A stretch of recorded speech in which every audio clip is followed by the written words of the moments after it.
Hi, what's up, guys? Got some time today, so pretty early this morning, we're going to do a couple different videos. I'm going to try to get a bunch of it done today because I have to do this stuff when I have time. So we're going to go over a few things today. I'm going to go over some stuff about fluids, and then I'm going to go over a couple different services. We're going to do the services. I've got 3 different ones to do today on the car. Just kick it off, I guess, I'm going to start with maintenance in general, and then with this vehicle. This is the current generation Nissan Rogue. This is a 21 model, the first year of the new generation. It's all-wheel drive. It has the 2.5 four-banger in it. So really the Ultima motor, because this was the only year they did this on the newer ones. The next year they went to the turbo 3-cylinder. But just real quick on as far as maintenance wise, these cars are fairly easy to maintain as far as where everything's at. There's a couple things that are a little bit of a pain, but they're not bad. If you look under the hood of these things, everything's pretty straightforward and everything's fairly easy to get to. Now down here, obviously the serpentine belt is a little bit of tight, which what ain't on most of these things these days, but you know, all your fluids are in easy to get locations. Coolant reservoir, air filters right here, easy to get to, battery, everything. Of course, you know, your ignition, your coil packs and plugs, you can't beat that on any kind of 4-cylinder. Everything's pretty good. Now on the transmission on these Nissans, right here is your what would be the dipstick tube, but now this one does not have the dipstick, but this is your fill port. So on the older models, they were way kind of down in here, so this one's actually in a better spot than the older ones. So that's where you fill your transmission, and you can buy dipsticks to put in these, but this one don't have it. It's not equipped. But you know, everything under here Nissan actually does. One thing I do like about the Nissan setup is on the transmissions, even though I'm not a fan of the CVTs, they do have a pan, and you can remove the pan, you can check, clean, replace the magnets. They have 2 filters that you had to replace, one in the pan and one on the case, and they're not bad. And I do like that you can at least service the things, unlike a lot of GM and Ford transmissions that are, for the most part, sealed. And they do take a specialized fluid. But they do take specialized fluid for everything. But I guess real quick, we're going to talk about this. We're going to talk about motor oil for a minute. Go ahead. Right now, if y'all are in need of services, I got a pretty good deal on this stuff at O'Reilly's. This is Valvoline's premium product as of right now. This is the Restore and Protect. It's been out for, I think it's been out over a year now. But this is their high-end stuff right now, and I got this with a K&N filter for a pretty good price. O'Reilly's has got some deals going on, so you might go check them out. They've got different options. But anyway, on motor oil, you might notice that I'm running 5W30, and if any of you all are in the know-how, you know that these engines call for 0-20, and that's one of the things I want to talk about on motor oil. There is so many people that they blow a gasket over oil viscosities. Now, this Nissan is new enough. It does not have the viscosity rating on the cap. If you look in the owner's manual, it will tell you specifically, and it has no other options. It just has 0W20. And I want people to understand this ain't no science channel. I want to try to say this as easy as I can explain. Not that I'm good at that. And to people to understand, because there's a lot of BS and there's a lot of stupid rumors that are decades old. That's just it's just completely wrong. So we're just gonna do some redneck, try to understand stuff. And disclaimer too: if you hear children in the background, bear with me.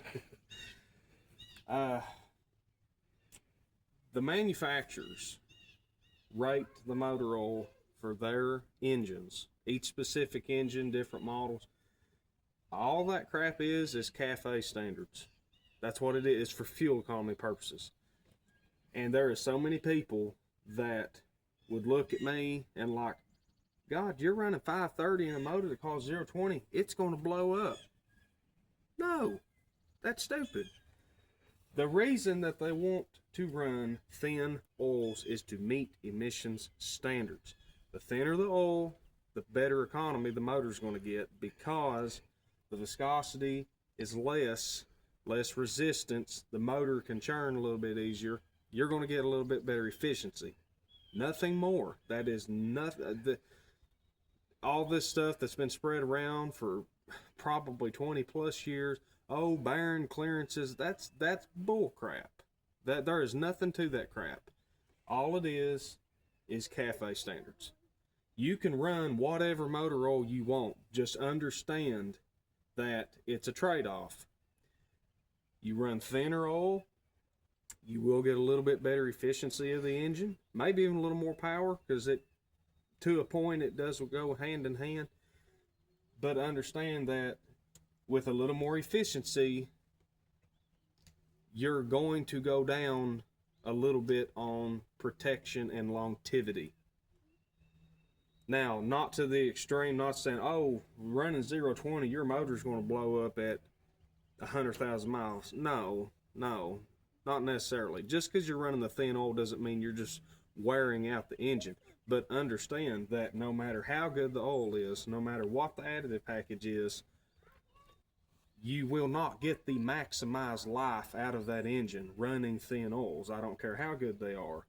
You know, and you can go and do your research, and you can find all these videos on the science, and there's some really good channels out there that do a very good job of that, and I watch them, and they're very informative, and they're good.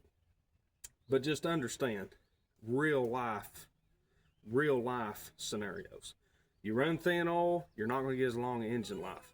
Now, I don't know about everybody out there, but me, I'm okay with losing a couple miles of the gallon in turn for a little longer engine life. That's just me. 530 is about as low as I want to go. To me, that's pretty thin in anything. But the big issue with your weights is, what climate do you live in? Because depending on where you live at and depending on the temperatures you operate in frequently, that really is the biggest factor in choosing the weight of oil you run in anything. I don't care if it's a 21 Nissan Rogue, a 1960 Mustang, or, well, they didn't make a Mustang in 60, 65, whatever. You get my point. It doesn't matter. If you live in the upper end of Canada and it stays like 30 degrees or below forever and ever, or it gets below 0 degrees and stays below 0 degrees for a long period of time, you want to run thinner oils because you have to have them to flow. Thicker oils, when it's extremely cold, they don't flow as fast. Well, in that case, you want to run a thinner oil so you can get oil pressure. You need that.